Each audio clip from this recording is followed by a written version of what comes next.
I picked this up in Facebook Marketplace. It looked like an intriguing machine. It's the System x3300M4 for like a home lab, just Linux playing around. I have zero interest in Windows, in case you're wondering. I don't care about Windows at all when I buy these machines. I removed the RAID controller just for testing right now because this is SAS. I don't have any SAS drives. And not that I need to remove it, but I did. And then I put a 500 GB SSD drive in here. And that's connected directly to the SATA port. This is important.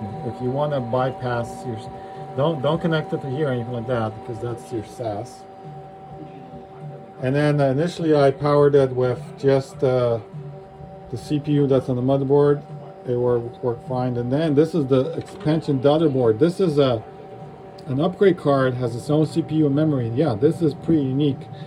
Most motherboards, all the computers I own, if they have dual CPUs, which I almost always get now, they'll have two sockets on the motherboard. If it might come in with one socket, upgrade the second one later. But I never personally own a computer where we have a daughter card. So this intrigued me, but I didn't know this when I bought this computer. This is something I found out later, and it was a really nice extra bonus for me.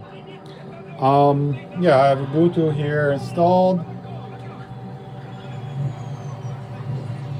There was a little bit of rust here on the outside, which kind of concerned me at first, but it was only in this spot. Everything else on the inside, there's no rust of any kind.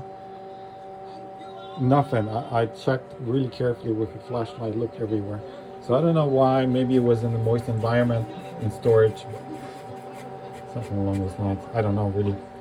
The logs say that this is, last time this was operating on was in 2019. So, 8 years ago, 7 years ago, last time this was powered on. But it's clean inside, really spotless, really. Outside this little rust here, which I'm going to take care of. It works, it's pretty beefy. I mean, the processors are not super fast, but they're 2.2 gigahertz Xeons, four cores per processor, so 8 cores. I could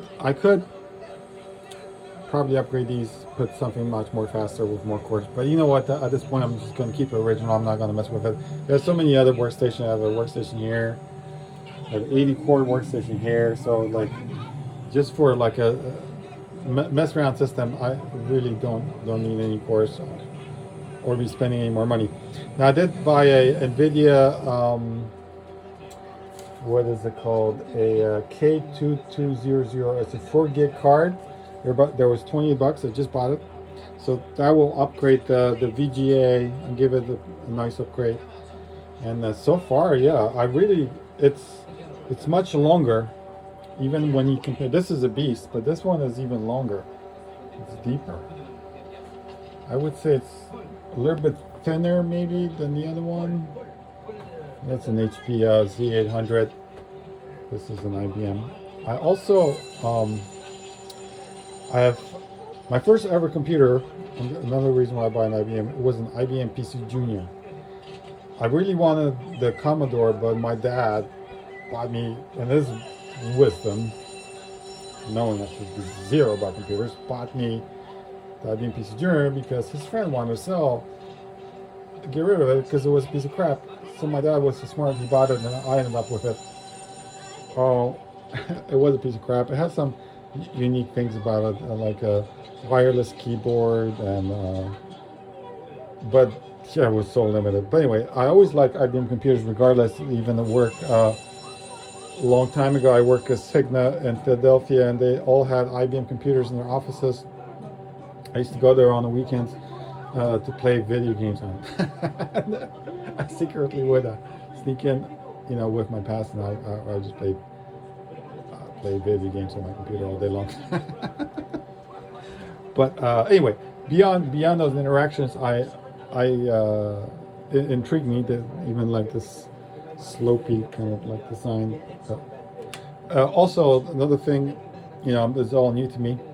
But this is the IBM model before they was sold off to Lenovo. So, you know, this.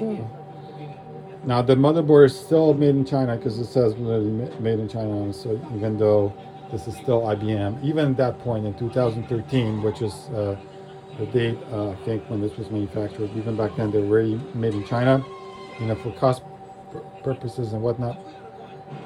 So I guess it was strategic enough for IBM to sell off. I don't know. I don't know if that makes sense. I don't know if that made sense at that point. If it still makes sense. But I always loved IBM, and I had the IBM. I didn't have a. Well, I guess they do call. I guess they were IBMs. I had a Lenovo workstation at work at one point, and I guess that. But I didn't think of it as an IBM, even though I guess it would be because it didn't have the IBM logo anymore. I had that red Lenovo, which I really dislike. That fucking communist red bullshit. Um. Yeah, really. I guess this was owned by Property of Wick. I don't know what that is. Wick. Maybe this was like Washington State Department of something. I'm gonna look this up. It's probably. It wouldn't surprise me if the state bought this machine. Um. Yeah, but this is. I am gonna plan to buy. This is comes with these are hot pluggable redundant power supply, which is cool because the other option was just a regular kind of power supply in a regular box, but these are hot swappable. Makes sense. It only came with one, so I'm gonna look for a spare. I want myself a spare, just to have it, you know.